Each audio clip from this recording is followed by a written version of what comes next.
एक घने जंगल के बीचों बीच एक शांत नदी बहती थी। उस नदी में दो मगरमच्छ रहते थे। एक बहुत सीधा और भोला और दूसरा बहुत चालाक और धूर्त। एक दिन नदी के किनारे एक लकड़हारा पेड़ काट रहा था। तभी अचानक पानी से एक मगरमच्छ बाहर आया।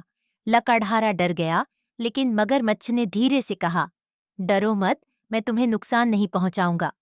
बस तुम ये पेड़ मत काटो, मुझे इसकी छांव बहुत पसंद है। लकड़हारा बोला, लेकिन मैं तो लकड़ी बेचकर ही अपना गुजारा करता हूँ। मगरमच्छ ने कहा, नदी के उस पार बहुत सारी सूखी लकड़ी पड़ी है, मैं तुम्हारे लिए वो लाकर दे दूंगा। बस तुम इन पेड़ों को मत काटना।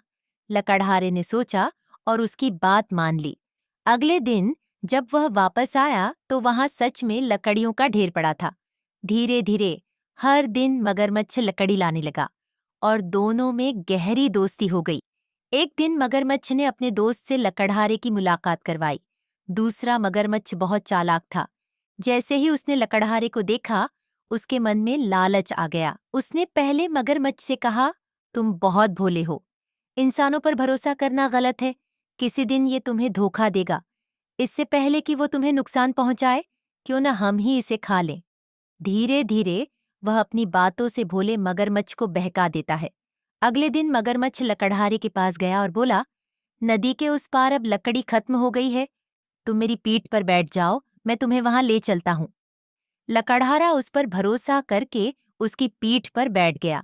जब वे नदी के बीच पहुंचे तो मगरमच्छ ने कहा, अब मैं तुम्हें खा जाऊंगा, क्योंकि तुम सिर्फ लालच में मेरे दोस्त बने थे।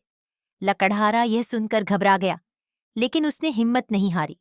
उसने तुरंत अपनी कुल्हाड़ी निकाली और मगरमच्छ पर वार कर दिया। यह देखकर दूसरा मगरमच्छ डर गया और वहां से भाग गया। लकड़हारा तुरंत पानी में कूद गया और तैरकर किनारे पहुंच गया। जाते जाते उसने कहा, देखा, जिस पर तुमने भरोसा किया वो तुम्हें छोड़कर भाग गया, और जिस दोस्ती को तुमने तोड़ा वही सच्ची थी। इस कहानी से हमें यह सीख मिलती है, हमें कभी भी किसी की गलत बातों में आकर सच्ची दोस्ती को नहीं तोड़ना चाहिए।